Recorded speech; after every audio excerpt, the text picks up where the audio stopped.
Is he dead? Charity asked. Getting closer, I had a clear view. Kamba was lying in the same position as I'd left him. His head was down, resting on his front paws, and his eyes were wide open. I gasped, expecting him to move. But as I got closer, I saw his tongue was sticking out. It was dry, like paper. A trail of ants moved in and out of his open mouth. Kamba is dead, I said. The rope hadn't budged. There'd been no struggle. A terrible thought suddenly occurred to me. When Kamba saw me leave, he'd given up his will to live. That meant I killed him. While Charity untied the rope from the tree, I dug a pit with my hoe, my mind blank and black inside. A vigorous energy came rushing upwards from that cold, dark place. It was the hardest I'd worked in months. The rope was still attached to Kamba's leg, so I pulled while Charity pushed with the hoe. With a bit of effort, Kamba toppled into the shallow pit. So long, Kamba, I said. You were a good friend. We filled the hole with soil and left no marker, even concealed the patch with grass and branches. When Charity and I got home, we told no one about what we'd done. Even after all these years, it's remained a secret until now. 2 weeks after burying my dog, cholera swept the district. The epidemic had started in November in the southern region near Mwanza. A farmer from that area traveled to a funeral in Kasia, 20 kilometers from Wemby, and brought the sickness with him. Within days, a dozen were dead in that village, and hundreds were infected across the district. Cholera is a terrible way to die. It begins with a horrible stomachache, nausea, and instant weakness. Violent diarrhea then follows, milky and colorless and without any smell. It drains the body of all life and energy, leaving a person so weak he can't even speak. Without treatment, death comes in 6 hours. Across Malawi and the rest of Africa, cholera is an unfortunate companion of the rainy seasons. Many villages have poorly built pit latrines, which sometimes flood and pollute the streams and wells where people drink. The bowflies can also carry the bacteria after crawling out of latrines and landing on food. And during the famine, people look for something to eat, also become carriers. The cholera would strike them on the road, forcing them to become sick in the bush. Rain, flies, and cockroaches then spread the disease, contaminating the banana peels, tubers, and husks people picked from the ground to eat. To keep us safe, the clinic and the trading center began giving out free chlorine to treat our drinking water. My mother brought it home one afternoon in a Coca-Cola bottle, and for the rest of the month our water tasted like metal. We also covered the latrine hole with a broom handle and a flat piece of tin, as advised. But once you stepped inside and pulled off the lid, the flies swarmed from the hole like the great plagues of the Bible, smashing you in the face and mouth and around your head. It became quite stressful swatting them and trying to finish your business at the same time. Any traces of diarrhea around the latrine hole would always cause alarm. Each day the cholera people walked past our house on their way for treatment, their eyes milky and skin wrinkled from dehydration. I watched them from behind the trees until they got close, then run down the trail toward home. But just as they left, the starving people would follow. Those who died from cholera were soaked in chlorine and buried at night in the graveyard by the Catholic Church, usually by the same doctors and staff who'd treated them. To speed the process, 2 bodies would be placed in the same shallow hole, then quickly covered. No one knows how many were dying across Wimby. Between hunger and cholera, there were burials every day. Back at home, Jeffrey's anemia had grown worse. His legs became horribly swollen, and if you touched his feet, your fingers left an impression in his bubbled skin, as if his legs were filled with clay. "Can you feel it?" I'd asked, poking the blisters. "I can't," he said. He was often dizzy and had trouble walking straight lines. One afternoon I took him outside into the sunshine, but he stopped and said, "Wait, I can't see." We had to stand there until his eyes adjusted to the light. For months now, his mother had only served pumpkin leaves at supper. My cousin was slowly dying. With little else to do, my mother took half of our flour for the day, placed it in a basin, and walked over to Jeffrey's house. "I've come to share this with you," my mother said. "It's not much, but it's enough for porridge." "Thank you so much," said Jeffrey's mom. "You've saved our very lives." "We share what we have," my mother said. "We can't allow our family to suffer." A few days later, my father's sister, Chrissy, came by and said Grandpa had fainted in his yard. "He's only eating pumpkin leaves," she said. "Brother, please pray for our father." That afternoon, my mother took half our food again and gave it to Grandpa. We were all losing weight. The bones began to show in my chest, and the rope I'd used as a belt no longer sufficed. Now I'd started pinching my two belt loops together, then tying them off with a stick, much like a tourniquet, which I could simply twist when I became any thinner. My mouth was always dry, my arms became thin like blue gum poles and ached all the time. Soon I found it difficult to squeeze my hand into a fist. One afternoon I was pulling weeds in the field when my heart began beating so fast that I lost my breath and nearly fainted. What's wrong with me, I thought. I was so frightened I bent down slowly until my knees were in the soil. Then I stayed that way for a long time until my heart returned to normal and I could breathe. At night, I sat in my room with a lamp and stared at the walls, dozing off, passing through some other world. I watched a centipede crawl up the wall for what seemed like hours. I grabbed a mayfly by the wings that had flown too close to the flame, asking it, "How are you alive? What are you eating?" Then let it go, watching it spiral toward the ground like a broken paper airplane. No magic could save us now. Starving was a cruel kind of science. Around this time, my father started weighing himself obsessively. By now, his mighty frame had shrunk like a piece of fruit in the sun. Sharp bones poked through where giant muscles once dominated. His teeth seemed bigger. I noticed his scars. One day he told me he was having trouble seeing across the compound. Like Jeffrey, the hunger had taken his vision. It seemed the thinner my father became, the more he wanted to weigh himself. He kept a maize scale hanging by a rope from the tobacco shelter, and one morning I watched his routine. He gripped the hook, then hung there like a sack of maize or a bale of tobacco, staring up at the needle. He then made a grunting sound and said, 5 kilos, Mama." As always, my mother came and looked, but she refused to weigh herself. The children were also forbidden. Like many women during the hunger, she'd started trying her impego tight around her waist like a belt. She said it confused her stomach and tricked her heart from beating so fast, helping her to breathe. When she nursed my baby sister in the mornings and afternoons, her hands would shake. At night, she resorted to mind games. "You're losing weight because you keep thinking about food," she'd tell my sisters. "Don't you know that causes your body to stress and burn more energy? If hunger is all you think about, you'll only suffer more." "I don't want to become swollen, Mama," my sisters cried. "Then think about positive things. Please, do that for me." Then she'd serve our sema, and we'd pass through it like a dream, our 3 mouthfuls of food leaving no trace on our bodies. My father then started excusing himself once the food was served. "Papa, aren't you going to eat?" "No, I'm fine. You kids go ahead." One day, sitting in the yard, my father said the strangest thing. "One of the mysterious yet wonderful things about the hunger is it only kills men." He sounded mad, but it was true. Men were the ones going out and foraging and in turn burning precious energy that couldn't be restored. Cholera didn't discriminate, but hunger seemed to take only the men. Lots of men were also abandoning their families and leaving them to fend for themselves. In the mornings, they'd tell their wives they were going to look for food and then never come home. The pressure of providing for a wife and children was just too much to bear. Widows and the forsaken now gathered at the chief's house by the dozens. I hadn't seen Gilbert for days because he was so busy helping care for them. My father must have been thinking about this because he turned to my mother and said, "My family is mine to look after. If we're supposed to die, then we die together. These are my principles. God is on my side." A week later, my sister Melis became sick with malaria. For days, she lay on her reed mat, sweating and shivering in her sleep, then waking up to vomit. She couldn't keep down any food, and like the rest of us, she was already so dangerously thin. At night, she'd cry and moan from the pain in her arms and legs.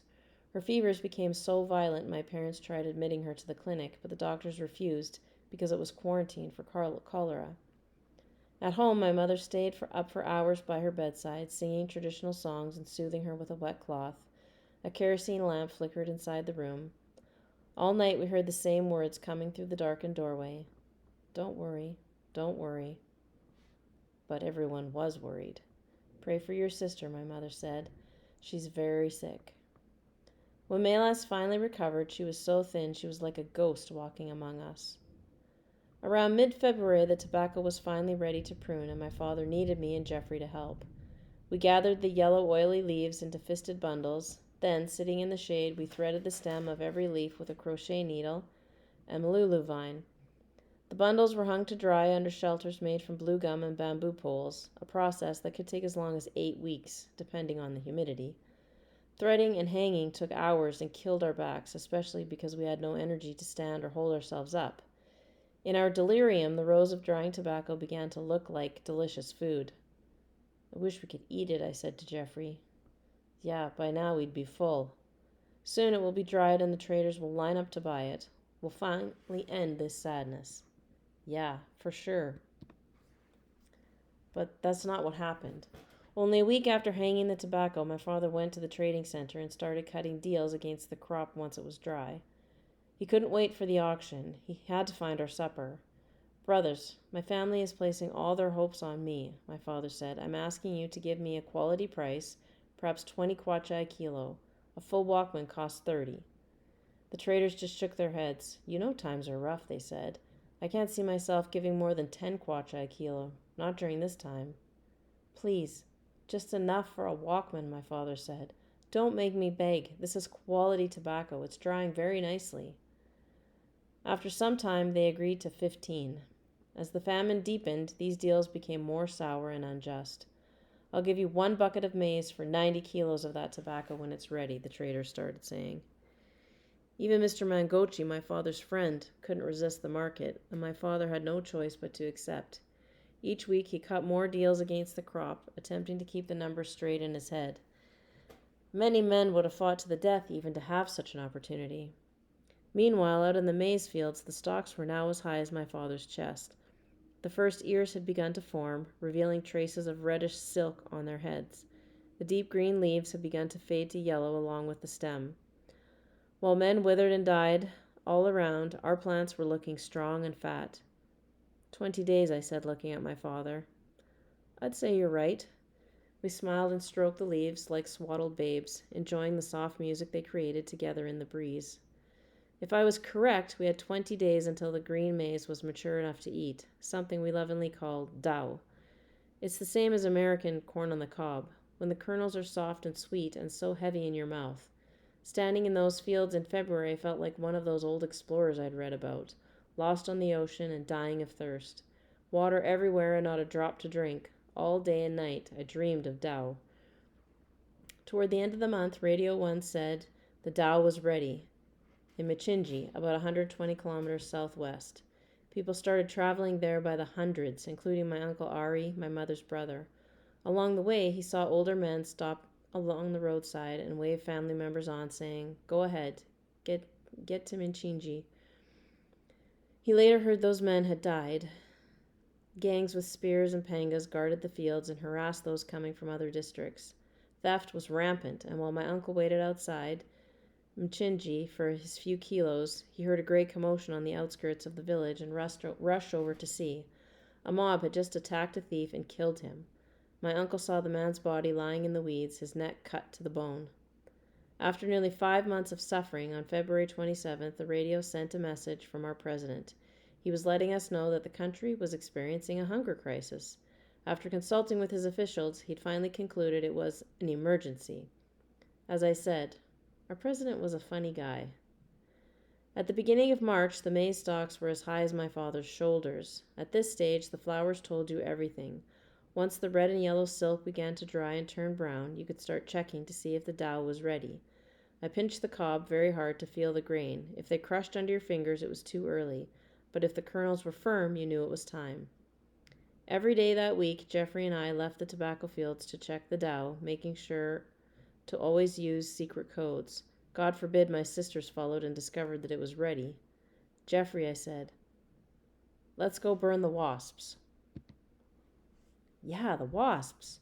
Walking up and down the rows, we pointed out cobs that looked nearly done. Look at this one, I said. In 3 days it will be in my mouth. Let's get firewood ready. Can we do this? I think we can. Then finally, one day, I spotted a cob that appeared ready, pressed my fingers against its grain. It was firm.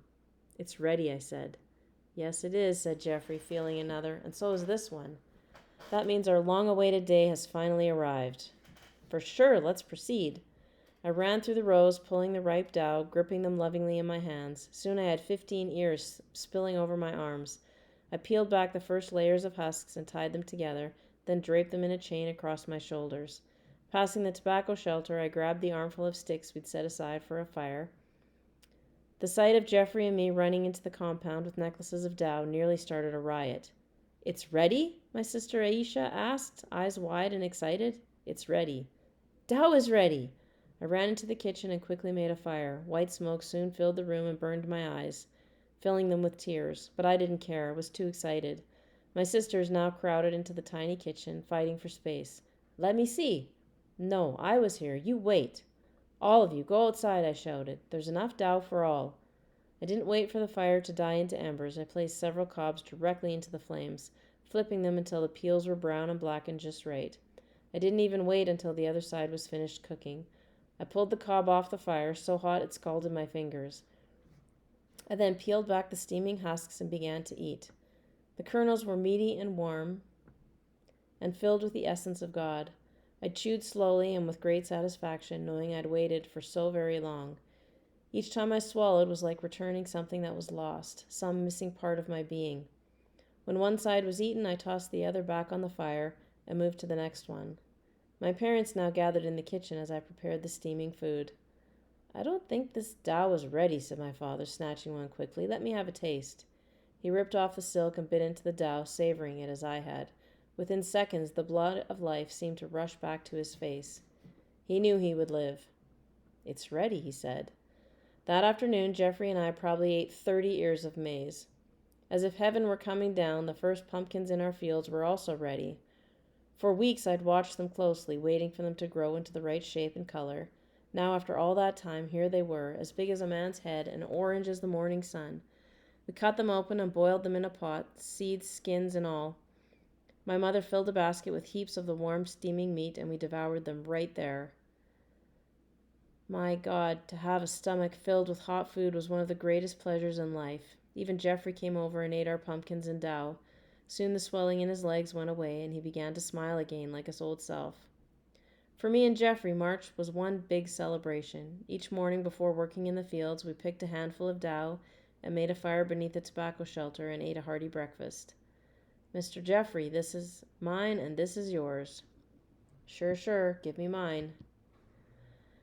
I remembered a parable that Jesus told the disciples, the one about the sower of seeds. The seeds along the path get snatched away and damaged. Those sown on rocky soil take no root and die, and those sown in the thorns get choked by barbs.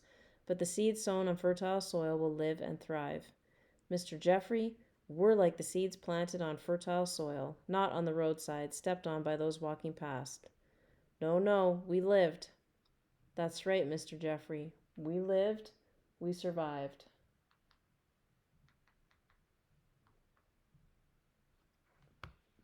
The baskets of Tao and steaming pumpkins were like a great army marching to save us from certain defeat. In the trading center, people began to smile and talk about the future now. Life wouldn't really return to normal until after we harvested.